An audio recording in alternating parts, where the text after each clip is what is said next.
the fact that it is delivered, and the fact that, as I understand it, it's intended to operate almost like being able to join a fitness club or something like that. That you know you can.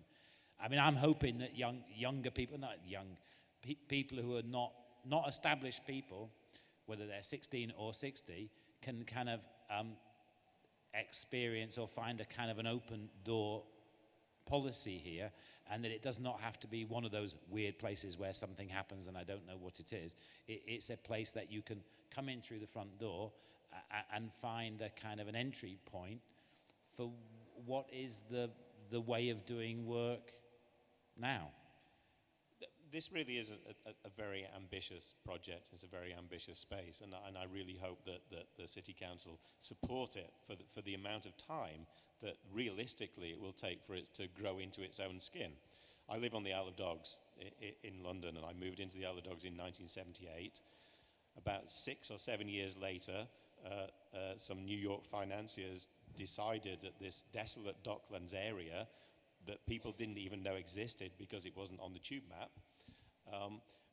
could become the financial center of the world. And they built a tower there, the Canary Wharf Tower, and I saw them build Canary Wharf Tower, and it was built by the mid-80s.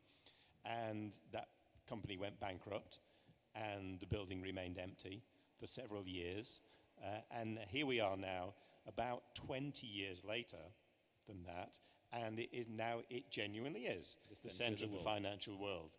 But it took a lot of belief and a lot of time and a lot of support and a lot of trust and a lot of hope that it would become that. And I hope that having built this fantastic space and created this fantastic environment, that the support will be there to see it through to its natural conclusion and not get cold feet or run out of money and get bored with it and it disappear.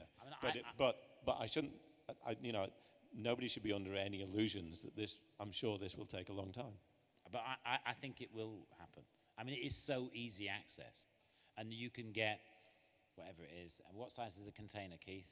200 square feet, 100 square feet, 150 square feet? No, the small one's 180 and 360. So they're quite small. But so to be able to get 360 square feet of office space, a workable space, studio space, making noise space, painting space, whatever, in a kind of quite groovy circumstances, in a sort of patchwork quilt with other people doing a similar thing, it's brilliant, and it's affordable. It's super affordable, and affordable on a short-term basis. So you don't have to have set up a company. You don't have to know that you've got 1 year's capital. You don't have to take basically on a 10-year repairing lease. Pretty much, and you can have it without it. You can basically come in. As far as I understand, you can be a newcomer with a laptop, come inside this place, and find out